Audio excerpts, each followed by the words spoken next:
reps to pros and everything in between. It's Southern Middle Tennessee Sports Today. Live from the Lee Company studio. With the Hall of Famer Mo Patton, here's Chris Yow. It's finally Friday, and it's finally Football Friday in Tennessee. Glad to have you with us here on the Southern Middle Tennessee Sports Today, presented by Mid-Tennessee Bone and Joint. I am Chris Yow, and I am joined by the guy with his name on his chest, Mo Patton. Also, JP Plant. That's so I don't forget. It's like, hi, my name is. I'm going to have that embroidered on all of my shirts. Just like that little hello, my name is patch, like sticker, so I don't have to have a sticker anymore. Shirts and underwear. Shirts. Yes, so I can remember that. Andrew Moore in the house with us today, and glad to have all of you with us on Southern Middle Tennessee Sports Today. Good news. I think we're in good shape on the video front. So let's go. Let's do it. Got a good show for you. Got a lot to get to. And when I say a lot, I mean a lot. So let's get into it if we're going to talk about sports in this segment, which that's what we do, you can't not start with a volleyball match that featured two state championship match contenders from last year. Two state championship match Participants. That's it. Yes. I think I'm beginning to be convinced you could sell tickets to Summertown and Loretto playing Tiddlywinks. Oh, there's no question. I mean, never do they do anything that doesn't have some meaning to it. And last night's volleyball match down at Summertown was no different. One of the sets went 30-28. Wow. Yeah. That's something. They get after it. They really do. And the atmosphere is always fantastic, as I'm sure. What was it like in there yesterday? I mean, obviously because there was no limit on fans, I guess. It wasn't packed. Sure, but I mean, it was intense and it was loud. That gym's loud pretty much all the time. They're making some changes to it. They've got padding along that cinder block wall at the far end now, and they're gonna put pads on all the wood around the court as well here in the next bit. They just didn't quite have it completed, but it's going to look nice. Not that it doesn't look nice now, but the change is going to be, pretty cool. And from a safety standpoint, I think it's going to be a good thing. Well, but great match. Summertown comes out 3-1.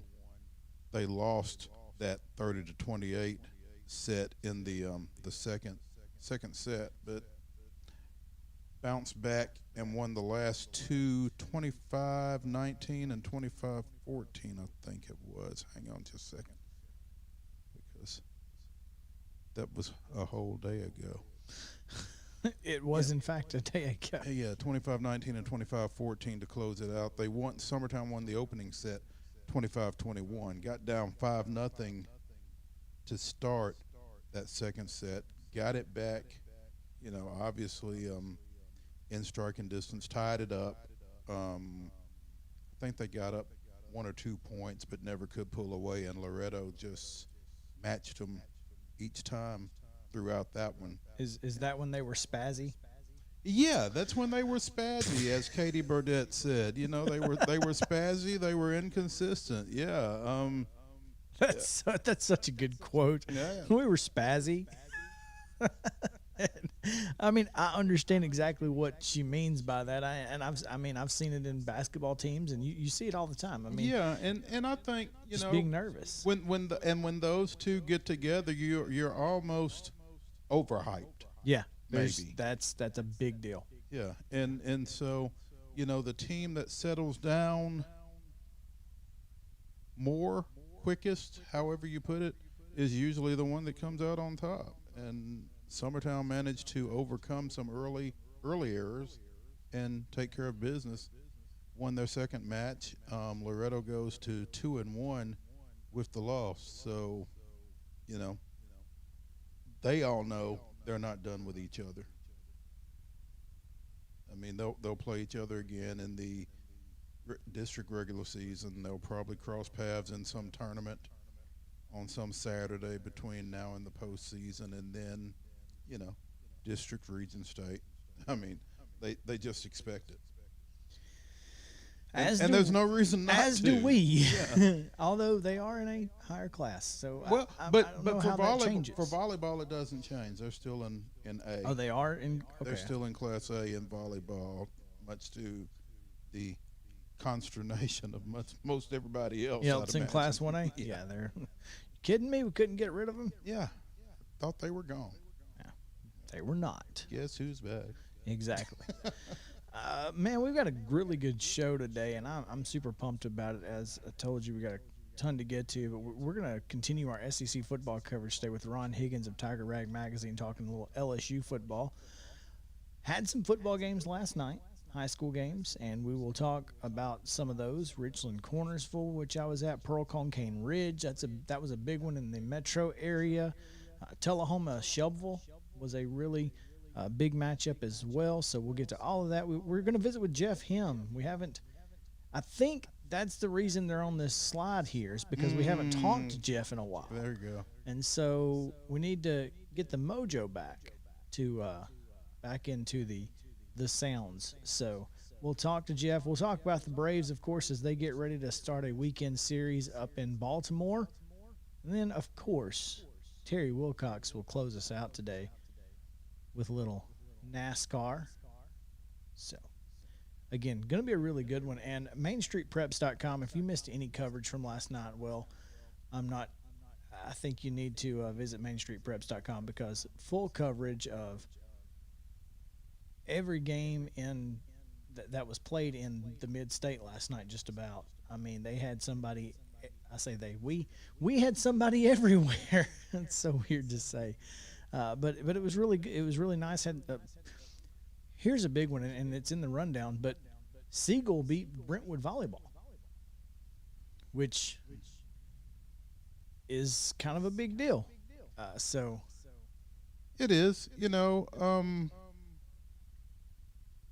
it's not like Siegel is bad. They've been right. One of the better programs in the mid-state for quite some time. Meanwhile, Brentwood obviously they going played through the state finals last year at home against Brentwood.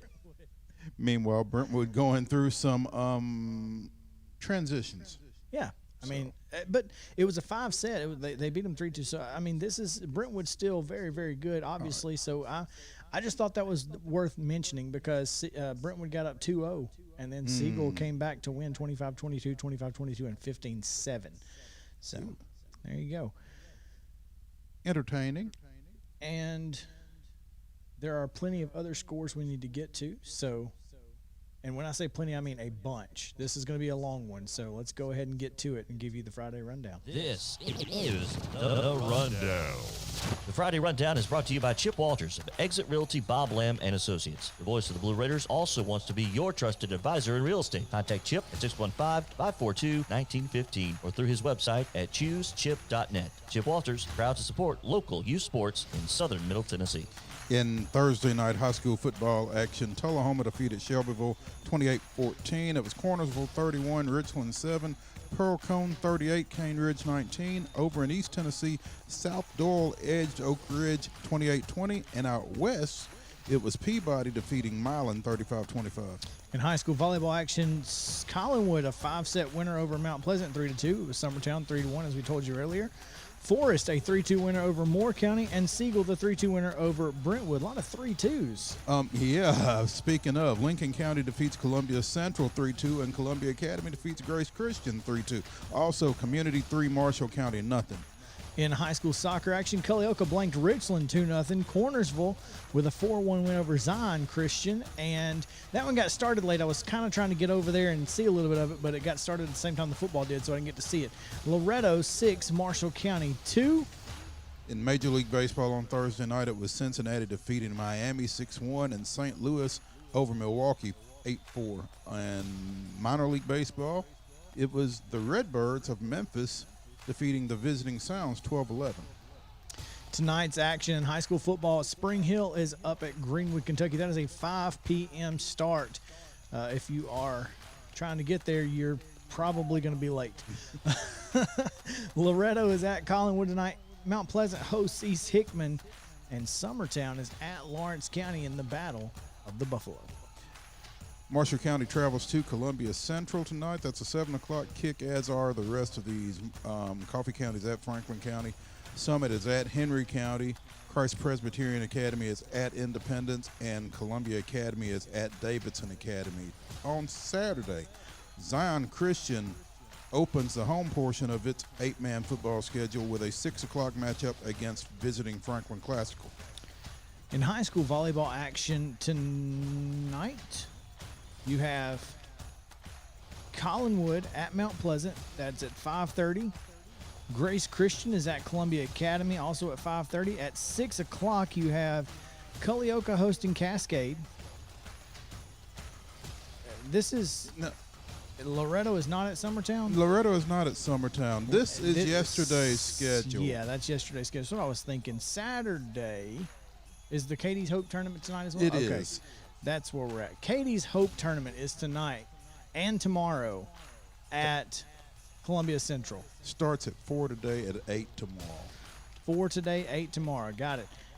And Summertown is at the Cougar Classic. That's at Middle Tennessee Christian. And then Loretto is down in Alabama, in Killen, Alabama, at Brooks. Both those are tomorrow. Yes. Okay. In high school girls soccer, Columbia Central is playing over in Gatlinburg this weekend. They have a 7:40 p.m. game tonight against Sayre, Kentucky. That's what we're going with. They play Granger at 11:40 a.m. tomorrow and Kingston at 11:40 a.m. on Sunday. Major League Baseball action tonight. The Braves are at the Orioles. 6:05 first pitch. You can only see it on Valley Sports. You will not hear it on WKRM because you'll hear us at 6 o'clock. So that's going to be fun. You might hear the pregame show, but that'll be about it. Saturday, the Twins are at the Yankees. That's on FS1 at 12:05. The Mets are at the Dodgers. That's at 3:05, also on FS1. And on Valley Sports South and WKRM tomorrow at 6:05, it's the Braves at the Orioles. On Sunday, the Braves are at the Orioles at 12:05. That game is on Valley, and it's also on WKRM 103.7 FM.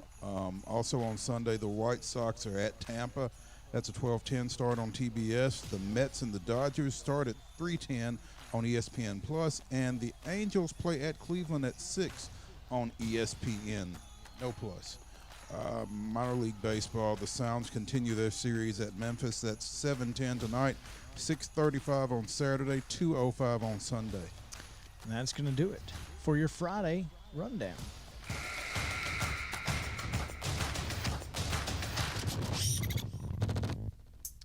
So, we don't know how to say S-A-Y-R-E Kentucky, but in Alabama, right there, it's the last bar that I got kicked out of is the Sayre Bar and Grill.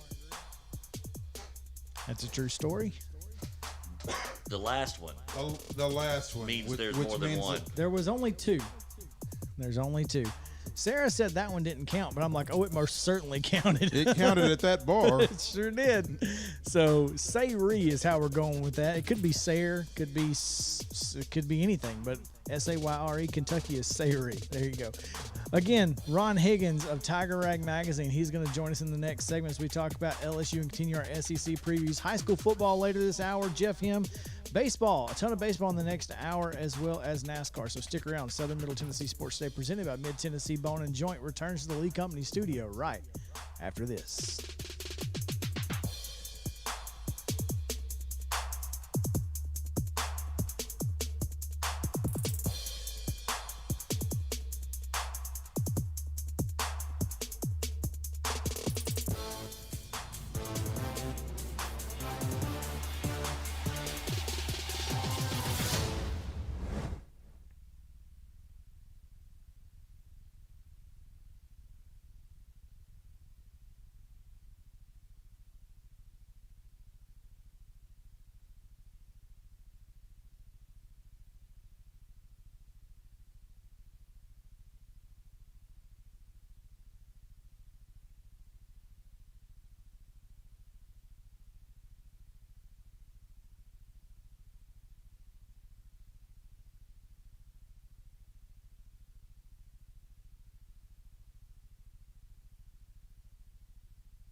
the teams you care about. It's Southern Middle Tennessee Sports Today.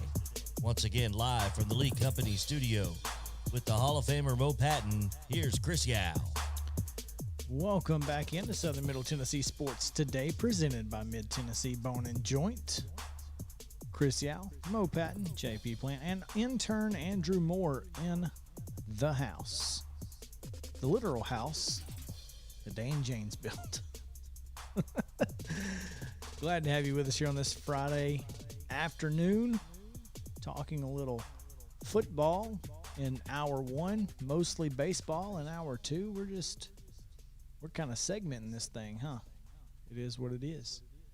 But we are excited to continue our coverage of Southeastern Conference football and previewing every team in the conference before college football season gets underway. Man, I can't wait for September 1st because that's the JSU UAB game in Montgomery. And that, to me, that'll be the kickoff of college football season. I think Tennessee plays the next night, right? They play on the September 2nd. Is that against the third? Bowling Green? I think that's September 3rd. That's a Friday. September 1st is a Wednesday. Pretty sure they play the next night against Bowling Green. Tennessee plays Bowling Green on the 2nd. Yeah. So the 1st, the 2nd, the 4th, I got Friday night football on the 3rd. I'm pumped for September. I can't wait for it to get here. But we're not going to wish our life away. We're going to keep talking about these Southeastern Conference teams. And doing that today with us, we have from Tiger Rag Magazine, Ron Higgins on the line. Ron, thanks for taking some time. We appreciate it. Hey, guys. How are you? Doing well, Ron. Appreciate you joining us. LSU. I guess the big question around this program right now, as they are in the top 25, is everybody just writing off last year as just an anomaly? What we thought we saw, we did not see? I'd say so, somewhat. Yeah. I mean, as perfect as 2019 was when everything went right, 2020 was when everything went wrong. They had key players opt out at the beginning of the season. Well, they lost 15 players in the NFL draft in 2020, including 5 first-rounders. That does tend to take a toll, doesn't it? Yeah, and then they had Jamar Chase opt out in preseason, Tyler Shelvin, their nose guard, opt out in preseason. A couple other starters. They had a new defensive coordinator who was, quite frankly, was stubborn and wouldn't change defenses very much, and that didn't help them. Then their third game of the season, they lost their starting quarterback for the year, and they had to play true freshmen the rest of the way. So they had to kind of reduce their offense for their freshmen to operate it. And from then on, it was just a fight to the finish. I mean, give them credit; they were 3-5 going to the last 2 games, and they went to Florida, and Florida was number 6 in the country, and beat them at Florida, and then beat Ole Miss in the shootout to end up 5-5. There wasn't a lot of panic about what happened. By the end of the year, they still lost a couple more people during the year opting out, and some people transfer whatever. By the end of the year, they've lost 33 people off their 2019 national championship team, which is a big old chunk. But they had, again, there wasn't any panic because they had a good recruiting year. They continue to recruit in the top 5 every year that Orgeron's been there. In the off season, he redid his staff, hired 6 new coaches, all of them considerably younger than the ones they had, and he's trying to learn from the mistakes they made last year. He made some mistakes. One thing about Orgeron, he had correct stuff when if mistakes are made, he corrects it. And last year, he didn't like the communication between the coaches and the players. Thought the coaches were a little bit out of touch. And hired new coaches. Ed looked in the mirror at himself, and he needed to do a better job of communicating with players. He was a little bit lost on the Black Lives Matter issue. Ed's one of those old school guys who thinks football can fix everything. If you're on a football team that are all together, we're in this together. That's not necessarily true anymore. And he realized that he made some mistakes looking at it that way, and they need to have better communication with his players. So there's been more meetings of team leadership and get-togethers and stuff like that. So we'll see what happens. I mean, already in the preseason, they lost one of their quarterbacks, the same guy who got hurt last year against Missouri with a torn abdomen after the year, Miles Brennan. He got hurt a week before the season. He broke his left shoulder when his flip-flop got caught in a pier board, and he tripped and fell on his left shoulder and broke his arm. I see. Nobody in the studio knew what happened. Yeah, that's what happened. Wow. Yeah, that's unfortunate. And so they have a sophomore quarterback who started at the end of last year, Max Johnson, the son of former NFL quarterback Brad Johnson, who did a nice job, played well. And true freshman Garrett Nussmeier, son of Doug Nussmeier, been an offensive coordinator at a lot of different schools, major colleges, including Alabama. I think he's a quarterback's coach at the Cowboys now. So they've got two quarterbacks who work in football families who understand the game pretty well. They've had a lot of injuries in the preseason, a lot on the offensive side of the ball. The first scrimmage, the defense definitely won that. Defense is really good. Orgeron talked his offensive defensive lines, all of them, to returning from last year, and all of them did except one guy who transferred to Kentucky because he kept smoking drug tests, and he would have been suspended for several games, and so he transferred to Kentucky where he can start immediately. So, but other than that, then they're ready to go. I mean, they got an interesting opener at UCLA. It's not a pushover. UCLA wasn't bad last year, and so LSU. This is the only time second time they've gone to the West Coast. They beat USC out there in the mid '80s. They haven't been out there since it. But LSU fans are fired up. It's a new place to drink, new place to party, even with the COVID. And I hope that Pasadena has enough alcohol for them. That's always a challenge when LSU goes on the road. That's not a given anywhere. Yeah, I mean, they empty towns out. I mean, a few years ago, I guess about 3 or 4 years ago, they played at Syracuse, and all went to Syracuse bars, talked about how we're ready for the LSU fans, and we know their reputation. And the game weren't ready. The game was an afternoon game, like I said, 1 or 2 o'clock. By 7 o'clock that night, all the bars were out of liquor in downtown Syracuse. They were like frantic, and they're like, we've never seen people drink this much. You haven't seen LSU fans, so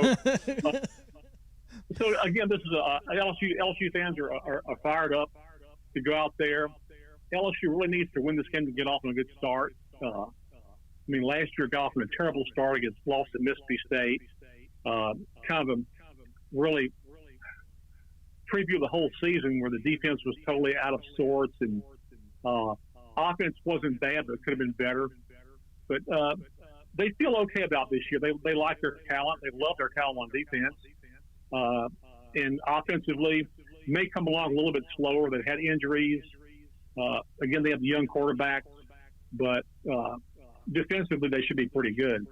Yeah, with the duo of Derek Stingley Jr. and Eli Ricks and the cornerbacks, they're fantastic. Derek Stingley Jr., obviously the son of Derek Stingley, who was a fantastic football player himself and football coach in the Arena Football League. Just FYI, Mo. I want to ask you about, this, as you were talking about the defense. They gave up 7.3 yards per play last year and 34, almost basically 35 points a game.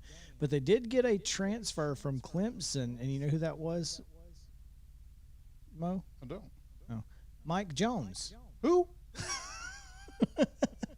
From that, So that helps a little bit with the depth there in the linebacker position. But do they feel like that this defensive unit is going to be better than obviously 7.3 yards a play and 35 points a game than like last year?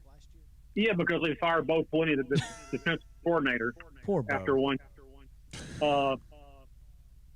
He was absolutely stubborn, had poor communication with his players, and made the defense too complex for them to handle. Subsequently, you had guys running wide open to catch passes. I mean, some of them were so wide open they could have sat in a Chase Lounge chair and caught TDs. Orgeron fired him and hired Durante Jones, who's the secondary coach of the Vikings, as defensive coordinator. He likes what he sees out of his defense in the preseason. He likes Durante Jones. He's talked up Durante Jones. He's talked up his offensive coordinators, people he hired. Ed wants some elements of the 2019 offense that Joe Brady brought LSU, the passing game coordinator, who was LSU in 19 and went to the Panthers last year as offensive coordinator. He hired a couple of guys off of Brady's staff at Carolina to run his LSU offense. You're not going to duplicate the 2019 LSU offense probably ever again. Okay, I mean, Joe Burrow's not here. Jamar Chase is not here. Clyde Edwards-Hilaire's not here. Terrace Marshall Jr. is not here. Justin Jefferson's not here. That's a lot of offensive talent. Ain't none of them walking through that door. No, Thaddeus Moss is not there. Yeah, I mean. And plus two offensive linemen who last year started as rookies in the NFL. And one of them at Denver, who played center at Denver, who played every minute of every game last year as a rookie, as a starter. So they just want elements of the 2019 offense. They want better play calling. They want to get players in space more. I thought part of the problem last year was after Brennan got hurt and Brennan's got a gun for an arm, teams were able to really cheat up in the box and not respect the they put a freshman quarterback in there, TJ Finley, who transferred to Auburn, and they threw everything short with him. Defenses came up, stuffed LSU's running game, all the stuff LSU had for offense that was, little slip screens and short stuff to get players in space didn't work. So they want to kind of go back to this year, and with the quarterback staff, they feel they can do that. So, but again, they want elements of 2019 offense. The defense will be a lot better because it's simplified. All right, guys, here's the plan. We're going to do what we did 2 years ago, all right? Like that's the plan. Yeah. Ron Higgins of Tiger Rag, man. Ron, thanks so much for taking some time with us today. We really appreciate your insight into the LSU Bengal Tigers, and we'll be looking forward to coverage of the parties in LA. All right, guys. Well, take care, man. Thank you, Ron. All right. We'll see you. That was Ron Higgins of Tiger Rag Magazine, and That was interesting. I'm looking here at CBSSports.com and their analysis of the preseason AP Top 25, and they've got a couple of teams that are overrated and a couple of teams that are underrated, and one of those is number 16, LSU. underrated. Underrated. Wow. That's surprising because the first thing I said when I saw the AP poll was, what has LSU done to deserve to be in the AP poll? But, hey, the plan is the way they closed and what they did over the offseason, apparently. there you go. All right. We'll continue SEC coverage throughout next week, so make sure to tune in. When we come back, we're talking high school football. Several games across the area that we need to get to, so stick around on Southern Middle Tennessee Sports Day presented by Mid-Tennessee Bone and Joint. We'll come back to the Lee Company studio and talk about them right after this.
Talking high school sports, here's Mo and Chris.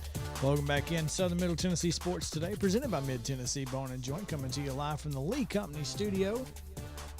Glad to have you all with us here on this Friday edition of the show as we count down to high school football kickoff.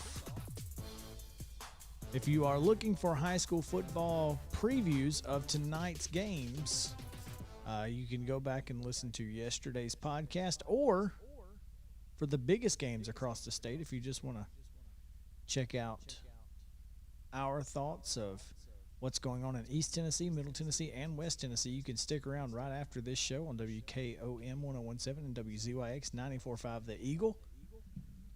They will each will be playing the pregame show at 6 o'clock. Very excited to count you down to kickoff. Please understand that that show is recorded. The secret is out. But it's okay. And then stay tuned throughout the evening, as if you're listening to games on the radio, or if you're at a game and when you get in the car to head home, turn it on. 1017, 94.5, doesn't matter. 1037 if you're in the car in Columbia. You can hear JP and Murphy Fair as they give you the scores from around the state, from Bristol to Memphis. They've got you covered on TriStar Friday Night Live. Super pumped about that, man. I'm excited because I can't wait to hear you and Murphy talk about the everything that's going to go on around the state. It's going to be a lot of fun. Yeah, I'm excited on multiple fronts. I'm ready to get to it, though. The both. preparation for something new and something big and grand, while extremely fulfilling, it's a lot of work. Yeah, It's a lot of work. It's but, going to be it's going to be worth it. It's going to be a lot less work once you just get into it. Mm-hmm. Once you get into it, it's good. The best part will be from, we go live at 6:30 on Main Street Preps, and so once we get to about 7, the rest of the time will be a lot of fun. It will be a lot of fun. Yes, it will. So up until 11 tonight, Main Street Preps and TriStar Friday Night Live will have you covered in high school football coverage. Now, we're going to talk about some of the games that happened last night, including the one I was at, Richland and Cornersville. There is a full coverage story on MainStreetPreps.com. But the real story here is that Cornersville has a guy named Ben Franklin. And that's not in and of itself, that's really not a big deal until he runs for exactly 100 yards in the first half. And you're like, really? And then ran for 206 total. What's that? And 3 touchdowns. Are you going to read your your opening? Honestly, it's probably the greatest thing I've ever written in my life. You kind of set it up, and I think it merits a little pat on your back. Please understand, or either that or a please leave now. Get out. Here is what I wrote on Main Street Preps. The first 2 paragraphs. Cornersville running back Ben Franklin was electric on Thursday night. The Bulldog sophomore was key in a 31-7 win for his team over Richland, piling up 206 yards on the ground, including a C-note in the first half alone.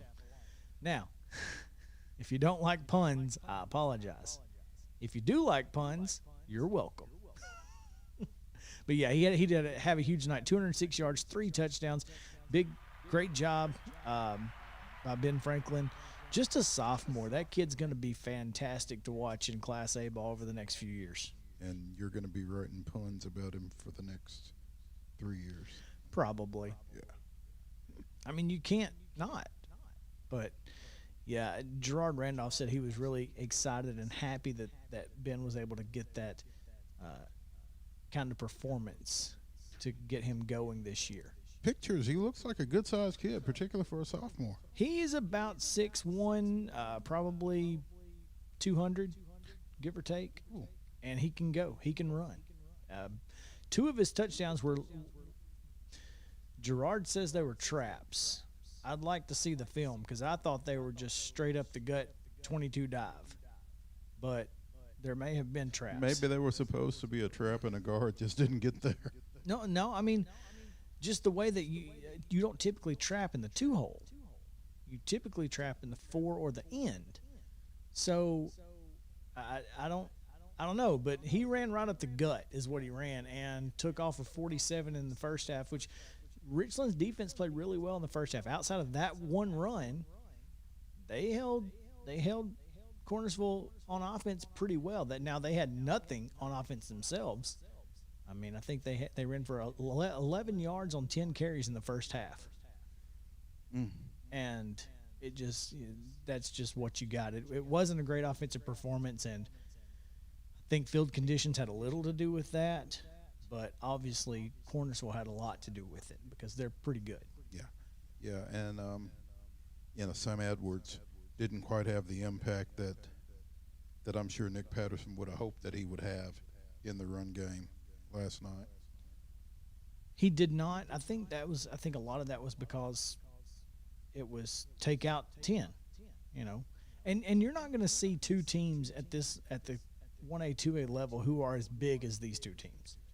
Both of them are very big up front, and that was something that both coaches talked about, how it was going to prepare them for the season, because they're not going to see many teams who are as big as either of those. So it's good preparation, and that's really what both teams were looking for. The 31 points really kind of not an illusion, but a 36-yard touchdown run, a 47-yard touchdown run. Rarely did anybody put together any scoring drives. The first field goal came because, and this is the only time I'm going to question Nick, and he probably is questioning himself in hindsight. On the sideline, I was talking to one of the guys, and it's 4th and 3, but we've got a penalty flag on the play. All right? So the penalty takes him back 10 yards on a holding. So it could be 4th and 3, or it's going to be 3rd and 17. Now, they're on the plus side of the 50 on 4 and 3. They're on the negative side on 3rd and 17. I thought, don't give him another chance. And he thought, it's 3rd and 17. We ought to be able to stop him. Well, Ben Franklin had other ideas. He ran for 19 yards and a first down, and they ended up scoring a field goal on the drive. So, I don't know. That's what I would have just taken the penalty, or I would have declined the penalty and made them either decide to punt it or go, or try go to run for 3. 4th and 3. Yeah. Well, which, if you had Ben Franklin, you might have got that too. So, Anyway. Unfortunately, I mean, things like that kind of leave you open to second guessing. But Just playing a little armchair quarterback, no big deal. it happens. Not the only big performance last night, Mo, from a running back up in Antioch, and it was a pretty big night from Malachi Cromwell. 200 plus yards, 3 touchdowns, in the 2 of those in the second half, I think. Is that right? Yes. He almost their performances were almost identical. I mean, 15 rushes for both, 206 for Franklin, 207-ish for Cromwell. Both scored 3 touchdowns. Just almost identical performances. Yeah, big win for Pearl Cone there, 38-19. It was 22-19 at the half, and so they really stoutened up on defense there in the second half and pitched the shutout against Cane Ridge there. So, along with the big performance out of the running back. And apparently Pearl Cone without Berrien Brown due to a TSSAA mandated disciplinary action from last year's postseason. So they That's interesting. seem to that get you by can- without him. That you can carry that over. That's interesting. Well, I mean, it makes sense. It's just, he was an underclassman. yeah. It's just funny. And you there are no freebies. Yeah, I mean, I'm just surprised though that it wouldn't have been. I mean, if you're a multi-sport athlete, and I would think that Berrien Brown runs track, maybe not. I would have thought maybe it would have been handled during his next athletic season. I don't know. good question. We need to ask Bernard about that. Might have to reach out and see what we can find out on that one. 450 rushing yards last night for the Firebirds. Mhm.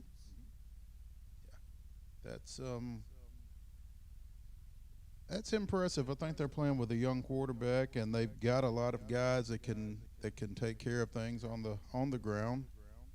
Pretty good offensive line. A bunch of guys coming back from last year. I mean, So, Jaden Robinson had 164 164 on 16 carries, so that's 10 yards a carry right there.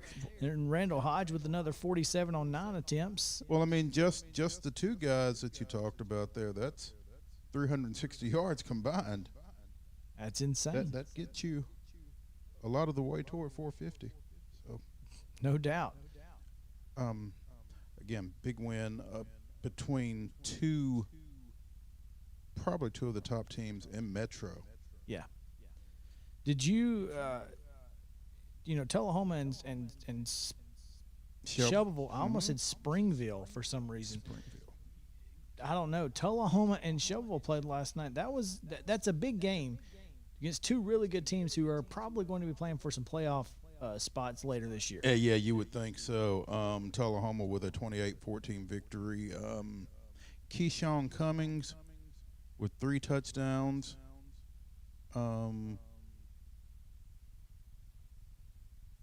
And I'm looking here at this article trying to figure out how many yards he had on the night, and I don't see it. But, big win for Tullahoma there. John Olive picking up his 215th career victory.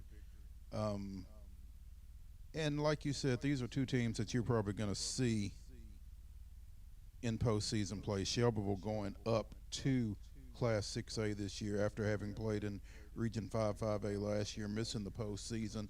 Would have been the number 2 team out of that region had it not been for that situation they had with Franklin County. Tullahoma went 12-0 before they lost in the state quarterfinals last year, so they're looking to reprise that run. And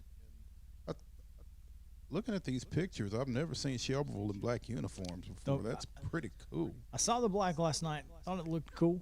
The black uniforms and the Blue and gold. the yellow helmets with the blue wings are pretty sharp. Yeah, they've got a sharp uniform. So big win there for Tullahoma. Wildcats. I was about to say Tigers. That's why I had to go to Tullahoma. That's okay. They I really got should you. be Tigers. I mean, honestly. But, hey, who am I and what do I know? But, yeah, full coverage of that Pearl Cone game and the Richland Cornersville game on MainStreetPreps.com. Go check that out, if for nothing else, just to make fun of my puns. Yeah. We'll have full coverage tonight as well from CPA Independence from me, Columbia Central Marshall County from Mo, and then plenty of other games from around the mid-state area on MainStreetPreps.com. You cannot miss it. Do not go anywhere else. Main Street Preps, your source for the most comprehensive and timely coverage of high school sports in the area. All right, when we come back from the break, we've got Nashville Sounds play-by-play voice, Jeff Him. He's going to join us on Southern Middle Tennessee Sports Today, presented by Mid-Tennessee Bone and Joint. So stick around as we talk about the Sounds and see if we can't get them back on track. We'll be right back to the Lee Company studio talking Nashville Sounds, Atlanta Braves, and NASCAR. When we come back, stick around.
covering the teams you care about. It's Southern Middle Tennessee Sports Today. Once again, live from the Lee Company studio with the Hall of Famer Mo Patton. Here's Chris Yao. Welcome back into Southern Middle Tennessee Sports Today, presented by Mid-Tennessee Bone and Joint. Chris Yao, Mo Patton, JP Plant, Andrew Moore, all coming to you from the Lee Company studio and Front Porch Sports, WKOM 1017, 94.5, the Eagle. There's that hiccup again. WCYX. That one hiccup that you'll get out of me here on occasion. Oh, man, super pumped about Friday night. It is finally high school football season, and you know what that means, Mo? What is Friday night football without tailgating? It's less. It's less fun. It's less. Sure. Well, the good thing is you don't have to worry about cooking if you don't want to for your tailgate, because Fast Stop Markets can be your one-stop game day stop. So, in addition to filling up your cooler with ice and drinks, you can get fried chicken, fried fish, hamburgers, corn dogs, potato wedges, grab-and-go food, chips, and snacks. They even sell bulk sizes of their hand-breaded chicken tenders. That's right. So, all I'm saying is, check out Mama Jane's Kitchen and Deli options available at the Fast Stop locations in our listening area on Columbia on Hampshire Pike and Bear Creek Pike, Centerville, and Lawrenceburg. So, get those chicken tenders for your tailgate, as it is Friday night before the game. Check them out. Now, I love Fast Stop Friday. Typically, we have some delicious coffee or something in our hands, but when I leave here on the way to the ball game, rest assured I will have some nitro coffee and probably some, I might even have a milkshake. I don't know. For real? A for real milkshake. For real. I don't know. You can tailgate Sounds games too when they're at home. They're not at home right now. They're at AutoZone Park this week, but I think I would be more inclined to go to Third and Home than to tailgate. It's more expensive though. Well, and you can't get into the stadium. I mean, you can after if you, but I mean, the reason to go to Third and Home for me is to sit on the balcony and watch the game from Third and Home. Exactly. So I don't know. You can tailgate Sounds games though. If we do tailgate Sounds games, make sure to invite Jeff Him, the voice of the Sounds, who joins us on the phone lines. Jeff, what's up? Hey guys, how you doing today? We're doing well, Jeff. The question is, how are the Sounds doing? And I think I got an answer, but we can't say it on the air. Yeah. Has not been our most favorable stretch as far as wins and losses in the last week. I'm guessing that's what you're referring to. That is indeed what I'm referring to. Yeah. So I have a thought process here, Jeff. We haven't spoken with you in a while, and I'm thinking, you know how baseball is pretty much the most superstitious sport in the world. If the Sounds reel off a few wins, you can't skip Friday anymore. Not at all. If this is what gets us back on track, then I guess I know who to blame for the last 2 weeks too. There you go. What has been different about this team over the last week, 10 days, Jeff? Yeah, it's been on the pitching side, in my opinion. The starting rotation has had a little bit of a rough stretch. There have been some different things going on. A couple guys have dealt with some injuries at times. A couple of guys have not gone as deep into games, which then taxes the bullpen. And the relievers, for the most part, had a good month of August in terms of a lot of the numbers, but it has not gone that way of late. And then there also has been, some tough luck involved too. I mean, the first part of this 2-week road trip was in Louisville.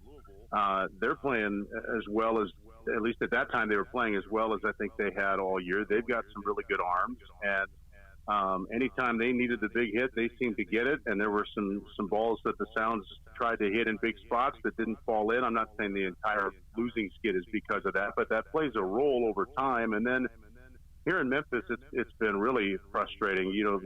2 nights ago was an extra inning loss on an error in the 10th inning after the game had been delayed by an hour at the start. So you're thinking, okay, this has got to be rock bottom of this losing streak. And then last night, unfortunately, found a new low.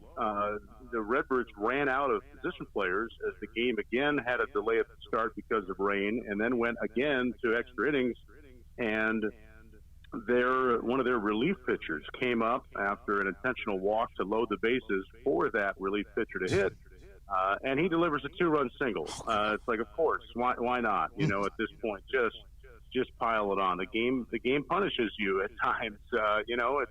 There is that odd thing that you can't quantify, you can't put your finger on it, but you always feel like it's there when a team is hot. Those little bleeders seem to fall in. The line drives get caught when you're not hot, and it's all kind of compounding right now, and just needing something to get it going. Now, certainly the undercurrent at AAA is you're always kind of got guys coming in and out a little bit. That's just the nature of the level. So you can't blame it on that necessarily, but that is a factor when you get different things going on. Unfortunately, Corey Ray suffered a leg injury the other night again, and he was just a good spot again after coming back. He'd had a really good 2-3 weeks.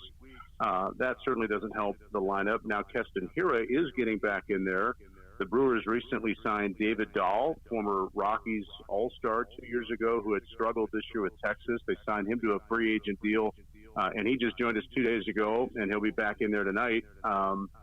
And Daniel Vogelback is here on another rehab assignment. So the lineup packs some punch from a AAA standpoint. It always, to me, kind of goes without saying. These guys want to get to the big leagues, and so that's their individual goal. But however long they're here, I like a lineup that's got Hiura and Dahl and Vogelback in the middle. That's a pretty formidable group. Jamie Westbrook is back from the Olympics. So all these kind of interchangeable guys weaving in and out for all these different reasons. There hasn't been as much lineup cohesiveness. Weston Wilson has had a great year, but he's on the injured list now with an arm issue. I don't know when we'll get him back. So, some of the core guys are still there, some aren't, and it's kind of a mix and match right now. And also seeing some opponents are getting some big hits at an inopportune time from a sound standpoint. So that's kind of all that's baked into this little rough patch this trip has been so far. No doubt. Jeff Hem, play-by-play voice of the Nashville Sounds, visiting with us. Sounds took it on the chin last night over in Memphis, 12-11. They continue that series tonight at 7-10. That loss Thursday night was the 7th straight. But, Jeff, when you look at this, 4 of those 7 losses have been by 1 run each. Yep. And it goes to, what I was just saying a moment ago, where, in those this is a team that normally wins those games. I mean, 2 nights ago, leading after 7, there have only been, I think, 3 times all year that the team has let one slip when they're leading after 7. It's just kind of one of those patches right now where if it could go wrong, it seems to go wrong, and a team that's so used to winning close games is not doing that right now. It makes it all the more frustrating, but with that curse also comes the blessing that you never feel like you're all that far away then from turning it around and getting on a hot streak again when you're playing those close games. This is a team that, by and large, has not been blown out a lot this year. When it's happened, it's been against Louisville, and that was part of the theme of that series last week. So it's been a tough stretch, but there's still talent on this team. There's still a Brewers team with a healthy lead in the NL Central, and they're looking for guys for depth right now. We talk about David Dahl. They signed Colin Ray, a right-hander who's had some big league time, and he was over in Japan. He's elected to stay back here in the States after Japan baseball paused during the Olympics. Some different guys elected to not go back. Brewers have jumped on him. I think they're looking for 2 things: depth at AAA, but then also guys that might be able to fill a specific role at some point on a team that's looking really good to win a division, but has its eye on a higher target than just winning the division. So they're in a mode where if they see a guy like a David Dahl or a Colin Ray or somebody like that they think can help, they're going to jump on him, and it's going to make the Sounds better. And it's an opportunity where somewhere down the line it could help the Brewers get better in some way, shape, or form as they try to tool their roster the best they can toward October. Taking the ball tonight for Nashville is Josh Lindblom, who's been fantastic for this team all year long. 3-1, 2.12 ERA. He's a guy that can get you back on track if anyone can. Yeah, would certainly seem to be a guy that you pretty much know what you're going to get from him. He's going to be around the plate a lot. He's not going to give out a lot of free bases. He knows how to set guys up. Hopefully, he can take advantage of a little bit younger Memphis lineup and get into good situations to make them get themselves out. And a bullpen now that with back-to-back extra inning games and losing Hobie Milner yesterday to a call-up to Milwaukee, the pen's a little bit thin, not just thinking about tonight, but, 3 more games yet before the off day Monday. So all the innings you can get from your starter are going to be crucial. And it would be great to get 6 out of Lindblom tonight with a good outing and a lineup that should be able to do some damage. And, I know there are a lot of Cardinals fans in Middle Tennessee. This Memphis team has a lot of Cardinals prospects on it. We've seen a couple of pitching prospects already. We'll see another tonight in Johan Oviedo.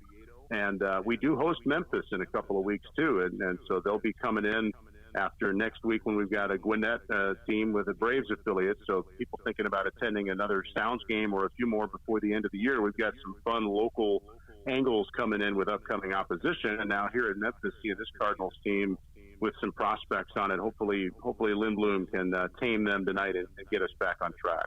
You mentioned Gwinnett, Jeff, and you certainly don't want to wait until you guys get back to First Horizon Park to get better, but you start a 6-game series Tuesday against visiting Gwinnett, and this is a team that has had some success against Gwinnett this season. Haven't lost to them in Nashville, have we? No, yeah, you're right. We swept them in May, and we have not seen them come back. We've been there twice, still go there one more time, and, they're coming back now for the first time since May. So, yeah, it's 6-0 at home against Gwinnett this year. I like those odds. There you go. Jeff Him, play-by-play voice of the Nashville Sounds, joining us here on Southern Middle Tennessee Sports Day. Jeff, like I said, if we reel off some wins here in a row, I don't think we're going to be able to skip anymore. Good by me. Whatever it takes. Whatever the sacrifices we have to make. We gotta do it. I hate that you have to talk to us, but it is what it is. But we appreciate you taking some time in, as always. Thank you again. You bet, guys. Talk to you soon. Jeff Him, once again, the play-by-play voice of the Nashville Sounds, joining us here, and excited about that Gwinnett series. Pache, Waters might see Shangling Lears pull up a little bit. I'll be curious to see. And Michael Harris. Wonder if Eddie Rosario will still be there. Rosario will probably still. Ian Anderson starts tonight. If he goes well, he's going back. So we won't see Ian Anderson most likely, but Rosario very well could, because. And 2 nights ago, he hit a grand slam for their only runs on a 4-1 victory. So he may or may not be there by next week. We definitely need to go check out the Braves AAA affiliate, though, for sure. So. Again, Sounds at Memphis this weekend, 7:05 tonight, or 7:10 tonight, 6:35 tomorrow, 2:10. Is it? Is it 6:35? I think it's 6:35 and then 2:05. Okay, my bad. On Sunday. So there you go. When we come back, we're going to talk Atlanta Braves baseball. Don't forget, it's Fast Stop Friday, so go check out Fast Stop in Dixon, White Bluff, Columbia, Lawrenceburg, and Centerville. So we'll be right back right after this. Stick around.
When the Braves play, Chris and Mo are talking about it, Yeah, that's trash can juice. Speak for yourself. for better or worse, on Southern Middle Tennessee Sports Today. Back to the Lee Company studio. Yep, they're fans too. Here's Chris and Mo. Welcome back in Southern Middle Tennessee Sports Today, presented by Mid Tennessee Bone and Joint. Glad to have you with us here on this Friday edition of the show. What an exciting time we are having here, getting ready for high school football on Friday night. Once again on WKOM 101.7, WZYX 94.5, The Eagle. If you will stick around after our show, we will count you down all the way to just about kickoff at each of our respective stations that we are currently on. So take you up to about 10 minutes before kickoff, where we'll send you to the stadiums for tonight's games. Coffee County at Franklin County. Columbia Central hosting Marshall County. So should be a lot of fun. It's going to be, Summit at Henry County. you're right, WKRM will have Columbia. We will be on KRM as well The for countdown pregame, will be. but yes. this station as well. If you stay right. here, you will get Summit at at Henry Henry County at about 6:50 with With- a special guest in the booth. A couple Couple of special guests special in the booth, guests. Yeah. filling in for the duo of Mike Epley and Matt Rogers. Yeah, you For will get tonight. the golden tones of Justin Lamb and Chad Kirby. And Justin says, please keep praying for him. Mm-hmm. I'm sure. Hey, as long as we're talking a little football here before we get to the Braves, we missed it in the rundown, but middle school football from Thursday. Battle Creek defeated Eagleville 22-6. E.O. Kaufman defeated Spring Hill 30-12, and a couple of other games were pushed back to Monday for weather concerns. Columbia Academy at Mount Pleasant and Whitthorne at E.A. Cox will both take place on Monday. So Little Monday night football. something like that. Come on. Yeah. Okay.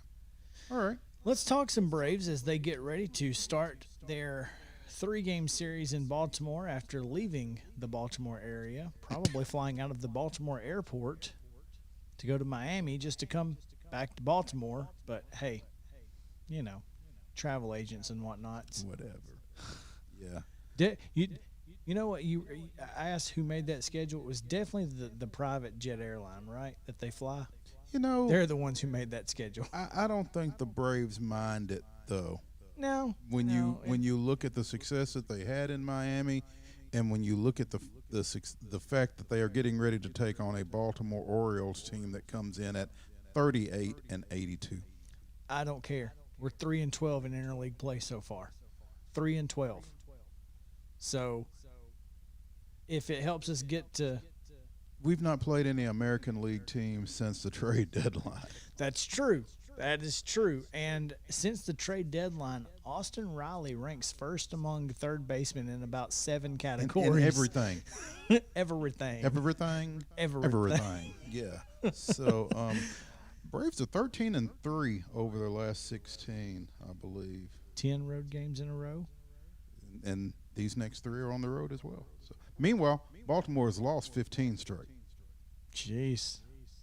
That doesn't bode well. They're due. And let me enjoy this. Listen, you know me. I'm over here going, what can go wrong? Yeah, there you go. Braves 65-56 again. Baltimore 38-82. This game starts at 6:05 this evening. Will not be on our sister station because We will. we will be. But Max Free gets the start for the Braves, 10-7 with a 3.78 ERA. Keegan Aiken takes the bump for the Orioles, and this guy is much in the same vein as the Fetty guy for Washington. 0-7, 8-1-3. Again, the Orioles have lost their last 15. Sending Chris Davis home. He said, I'm out. He pulled a Cartman. Screw you guys, I'm going home. Braves continue this series at 6:05 tomorrow and at 12:05 on Sunday. Both those games should be on 103.7 WKRM FM pregame on Saturday, beginning at 4:50 and on Sunday at 10:50. So, I mean, you got to keep this momentum going. Got to. Yes, you do. The problem the problem is that you don't know what you're going to get from this offense. It could be, if you get these 7, 8, 9 run outbursts and you still trot Josh Tomlin out there, then who knows what may happen. But this is what I don't understand, Mo. How do you use Richard Rodriguez In the 7th? and then was it Luke in the 8th, and then you bring in Tomlin? Like, you couldn't have brought him in a little earlier? Give us a little time in case he does mess it up. No. I got nothing. So anyway, Yeah. I mean, you're pitching guys that don't need to be pitching in those situations. So you got plenty of other guys, plenty of other options. But heck, we could have pitched Freddie and been better than. Well, I mean, Tomlin. Miami did pitch a position player late in that ball game and nearly came back and won it with a position player having thrown. I mean, And would have got the win. I think you're right. Good Lord. Could you imagine? No, But- no, couldn't. That being said, again, Travis d'Arnaud signs a 2-year extension today, which means extensions are being handed out. So while we're doing that, I got a couple of other names in case anybody's interested in Max Fried, Austin Riley, and Freddie Freeman, who's set to walk in a couple months. Yeah. I mean, it's time to start dishing out the money. Opening the purse strings. Oh yeah, no doubt. Open that checkbook, start stroking some checks, because this team is primed. I heard something, saw something, didn't get a chance to listen to it, but folks are asking the question. People are saying People said, that this Atlanta Braves infield might be the best infield in baseball. I'm not sure I would disagree. I mean, I think there's a obviously, case that could be made. They certainly have been in the last 3 weeks, the last month or so. Well, a little over a month now. A little recency bias, perhaps, but still, I mean, Ozzie Albies is among the RBI leaders and the home run leaders. Dansby Swanson has got 20-plus home runs, and we've already talked about Freeman and Riley. Dansby has more home runs than Ozzie. That's what's crazy. After such an awful start to this season, we were talking about that on Twitter yesterday about how, we went back to find our Dansby stinks tweets, and my tweet was, you either get the worst player in baseball or the best. One of the two. It's never average. You're never going to get the top 50 guy. You're either getting top 5 or the worst player in on Major a League. roster. Yeah. I mean, including Kevin Smith. So, I mean, but yeah, Freddie, Ozzie, Dansby, and Austin Riley, those 4 right there, right now, and Travis d'Arnaud behind the plate. Name a better. Name a better. You're going to be hard pressed. I mean, obviously Machado and Tatis are really good, but the other two- Cronenworth. the other two don't quite make up. What we're talking about. Who is the dude at first for them? Came from Kansas City. Can't remember his name. There you go. That's my problem. Yeah, exactly. Yeah. So, a case can be made. Oh, there's no question a case could be made. I personally would say that that's probably the correct assumption. Even though the San Diego Padres are paying $812 million to their infield. That's You're talking Jake Cronenworth? Yes, Jake Cronenworth at and second. Eric Hosmer. yeah. Hosmer's not bad, He's not bad. but he's not. I don't think he's Freddie Freeman. I mean, he's not a guy who's won the MVP last year and is in the talks this year. But again, while Eric Hosmer is not Freddie Freeman, Austin Riley's not Manny Machado either. So I mean, Yeah, no, it's a hand grenade. you're right. We're Austin- sitting here watching Florida, Michigan because again we are recording, but they just how many throwing errors did they just make in that sequence? They didn't. They made one fielding error, not there, here in left field. A fielding error there. So next one's a throwing error, kind of, because you shouldn't have thrown it home, and then that's a throwing error. So at least 2 errors, maybe 3, on that one Wow, batted ball. that's tough. That is tough. I wish I had those statistics in front of me about Austin Riley, because when I saw them last night, I nearly – here it is.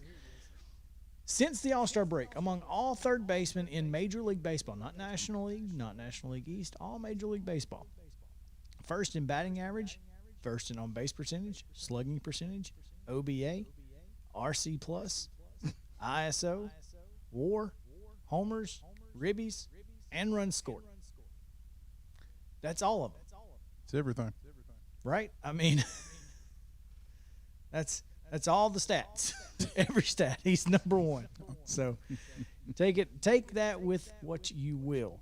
The Atlanta Braves are on a roll, and I think this is exactly what they needed to get some confidence, and they've built a 4-game lead now in the National League East.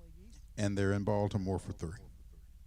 I mean, this is a chance right here to, if not shovel dirt on folks, at least pick the shovel up right here. I mean, I don't know where Philadelphia and the Mets are this weekend. Oh, you don't want to know. But Philly just lost 3. Philly's got 2 against San Diego and 2 against Tampa. Oh, wow. You hate to see it. It could be 7 by the end of this weekend.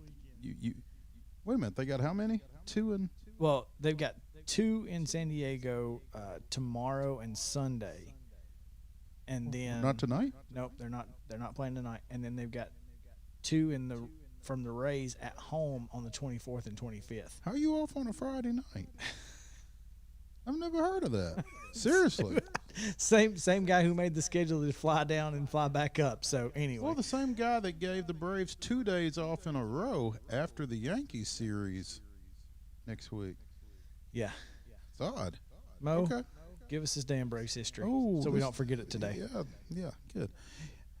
August 20th, 1982, Pascual Perez pitches 9 scoreless innings before allowing a run in the 10th, but the Braves scored twice in the bottom for a 2-1 walk-off victory. Perez also went 2 for 3 at the plate, one day after he was scratched from his start for famously getting lost on Interstate 285.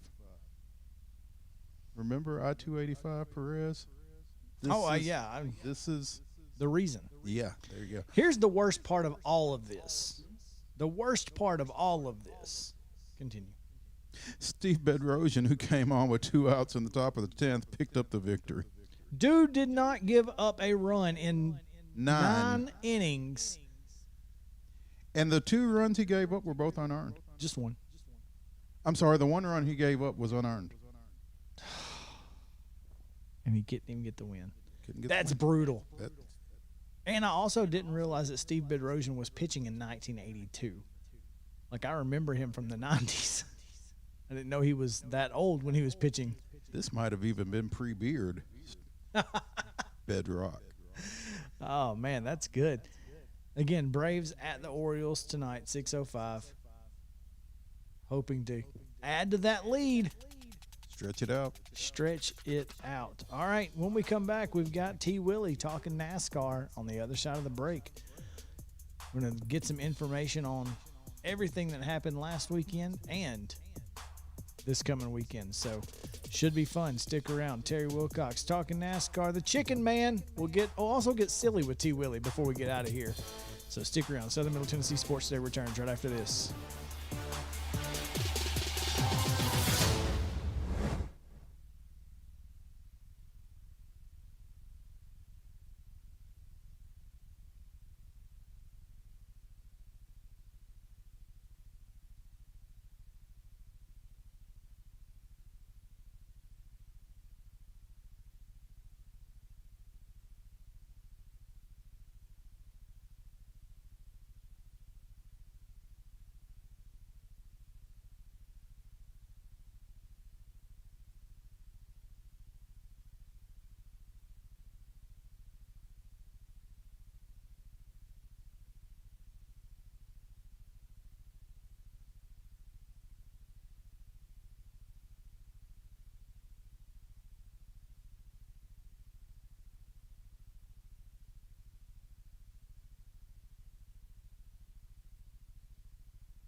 sports talk show you've always wanted. It's Southern Middle Tennessee Sports Today. From preps to pros. Live from the Lee Company studio. With the Hall of Famer Mo Patton, here's Chris Yao. This Friday edition of Southern Middle Tennessee Sports Today, presented by Mid-Tennessee Bone and Joint. Don't forget, right after this, we come giving you the best high school football pregame show this side of the Duck River. Oh, I got to tell you guys, because folks on the radio didn't hear this yesterday, but I've got a critter issue. Okay, I got a critter in my crawl space, or it's in my chimney. You think it's in your crawl space. It's in the chimney. It's above the. It's between the floor of the second level and the roof of the first level. So I'm not sure exactly where this critter is hiding, but for those of you who do not know, I lost internet on Wednesday night. Came home from the Mule House. Get home, there's no internet. Well, the problem with that is that our lamps are on an Alexa to turn them on and off. Smart lamps. Well, they're smart plugs that I plug the lamps into. I'm sure the lamps would appreciate you calling them smart lamps. Maybe. So, also, Charlie's monitor is Wi-Fi, and the only way to watch it is on your phone. I don't have a handheld device or anything, so that's a problem. It actually came up. It starts working.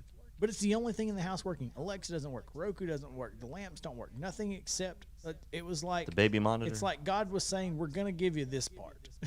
Because you got to be able to check on, I guess, on the little girl. Yeah. So thank you. If you're going to pick one, that would be the that one. would be right? the one. So it worked out really well. But the exterminator / whatever guy comes to the house today, and what else would he be?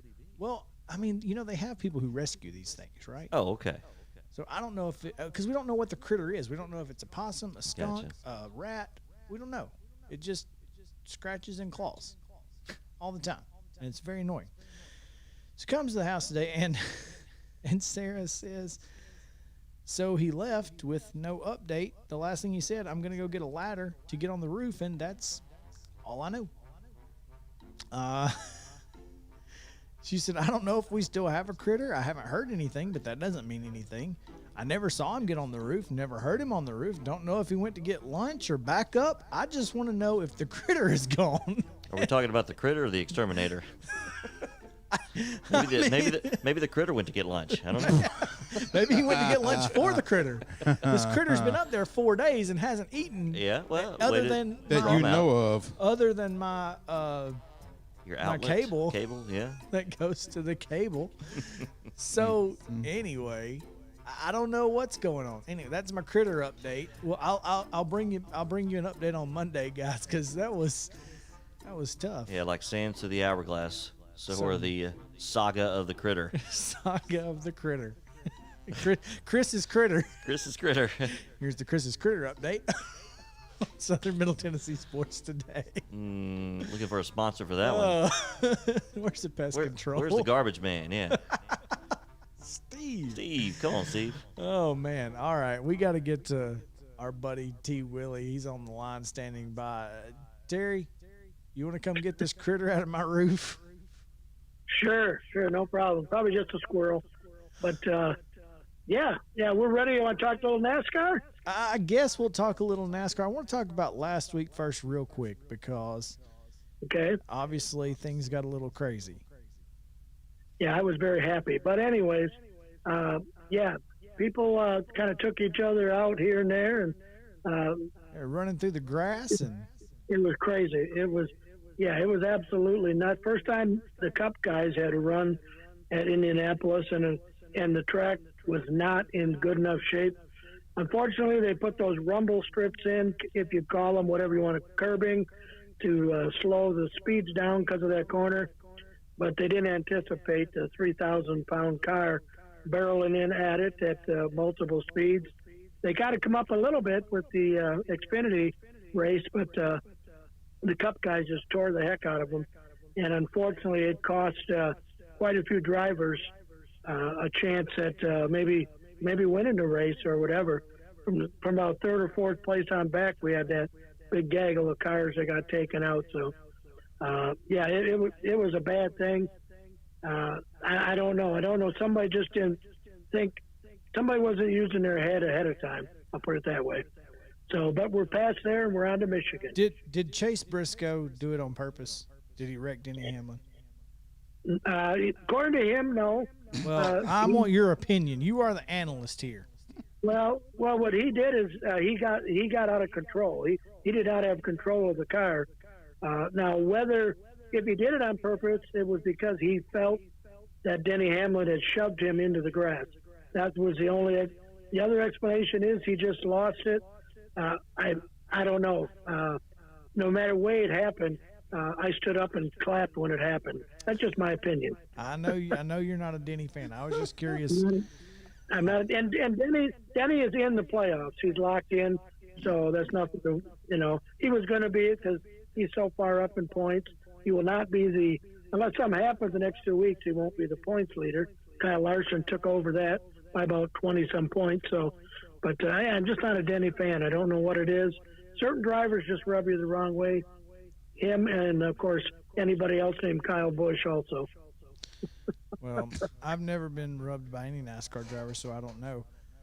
Kyle Larson starting on the pole this week. Surprise. Chase Elliott, number 2. Yep. Yeah, the guy, they finished those. Kyle Busch is up there. I think he's at third, is he not? Maybe not. That's where his standing is. No. I'm looking at standing. Yeah, Blaney's at third, DiBenedetto at 4, and Truex rounds out the top 5 there. Hamlin will start 9th. Yeah. While, I'm just curious. Michigan is one of those speedways it's kind of, just vanilla. Yeah, and Kevin Harvick has dominated them in the past few years, but that team is just off. I don't know what it is. They're just, I don't know, they just kind of faded away, and they just don't sound. He'll most likely make the playoffs because unless 2 people win this week and next, he's so far ahead of the other person who is Tyler Reddick that he'll make. If a new driver doesn't win this week, Kevin Harvick is locked into the playoffs. But they're not running good all year long. They have no wins on the season, which is odd. Him and Hamlin both as many as they won last year, but and anybody can win at this race of the big guys. You could have a Kyle Busch, Kurt Busch could win there, Denny Hamlin could win there, and almost anybody can win at that track that runs well. The Chevys will be up there, but the Fords always seem to struggle a little bit. Toyotas will probably be up there. So Martin Truex is he's lurking there. I'll tell you, he won those 3 races earlier, and he's right there every week. So don't forget him. But Kyle Larson and Chase Elliott almost are the class of the field right now, with their teammate as well. If he hadn't got taken out in the wreck, one of the wrecks there, he's I think 3rd in points overall. I'm trying to look right now. No, for William Byron. William Byron's a name to keep an eye on. I'm going to tell you right now, he's run well all season. He was 3rd in points until that wreck last week. He's now slid down to 4th. But he's a guy you got to watch out for. He's in that good car with a good crew and stuff, so he's one I'd keep an eye on. Tomorrow, the LTI Printing 250 Xfinity Series at 2:30. You're going to be on the air for that one, I assume. We'll be on the air at we'll come on at 1:30 our time with the 2:00 green flag fall, and then the truck race starts their playoffs tonight. But of course, with high school football, we will not be able to carry that race. But it's the first of the playoffs. They're at what used to be called Gateway out there in Illinois. So that'll be a good race as well. But yeah, we both them on this weekend. The Cup race. My pre-race show will come on at 12:30. will join the MRN group at 1 o'clock for their 1 hour pre-race, and then 2 o'clock should be probably about 2:10, 2:15. The green flag will fall, and I got to say I'm looking for Chase Elliott to win. I just got to go with him. He's been good. That road course one he should have won. Last week it was just a mess at that track. So you can't go wrong hedging your bets between Chase Elliott and Kyle Larson. You just can't do it. Yeah. So you can take those two, and everybody else can take the field, and you're going to win. Most likely. Hey, Mo, Yep. you know what's one of the cool things about Michigan International Speedway? They host each year the Michigan High School Cross Country State Championship. Oh, I thought you were going to say because On pavement? No. In the infield, they have a cross country field in the course in the field. That's pretty neat. That is. I wonder when they started doing that. Cause I have no idea. I was just reading up about Michigan International Speedway. It looks like I'm not sure when they do it, but they also do the Make-A-Wish bicycle tour as well there. So anyway, thought that was interesting information. But they used to always run them on golf courses because I ran in one back in the day, believe it or not. So, but I know you don't want to believe it, but that's the way it goes. I hear you. Terry Wilcox, T. Willie. Tell us one more time before we get out of here, why don't you get silly with T. Willie? I can do that. Hey, my wife and I went to buy a new couch, and the salesman come up and said, hey, this sofa can seat 5 people without any problems. And I said, where the heck am I going to find 5 people without any problems? Oh, that's a good one. That's a good one. Terry, have a good one, buddy. We appreciate you. All right, we'll holler at you next week. That's Terry Wilcox, a NASCAR analyst for Front Porch Sports. Once again, it's about that time. We're getting ready to get out of here. Stick around on WKOM and WZYX 94.5 The Eagle. We will have high school football pregame coverage coming your way right after this, so stick around for that. After the game, whatever time that may be, JP, Murphy Fair, and a host of Main Street Preps writers and correspondents will be calling in, giving updates from around the mid-state area, and we'll probably reach out. I assume JP will reach out to some of those other affiliates as well to get some updates from across the state. Yeah, we're going to go all over the place tonight. It's going to be a lot of fun. We're going to listen into some games as well, like we did last year, and talk to some people that were at the games. Here's what I would do. Yep. If I'm you guys out there, and you're at the ball game, you're watching your ball game, get you an earpiece. Mm-hmm. Turn your phone on the TuneIn app, and pull up WKOM or WZYX, or watch, or you can even pull it up on Facebook. Watch it on Facebook. It's going to be a lot of fun. Mo, you're going to be out at Central tonight. I am going to be out at Central tonight. I'll be tweeting scoring updates. You can catch those at Mopatin_sports. You can also catch them at SM_TN Sports. And I'll be out at Independence and CPA with the Vikings, apparently, from Independence and CPA, as they will be opening their season, and really excited about being there. Follow me at Chris Yao 14 and at SM_TN Sports. We'll be retweeting those, and Main Street Preps. Follow them at Main Street Preps. JP, do you all have a Twitter account that folks can follow, or a hashtag that folks can send scores to you, maybe? Would that help? At TriStar FNL on Twitter. We're going to try to get that rolling tonight. We'll see how many hands and fingers we have. That's all we can do. JP Plant, Mo Patton, Andrew Moore. Appreciate you being here today, buddy. We'll talk to you guys next week. Southern Middle Tennessee Sports Today. Stay cool, Columbia.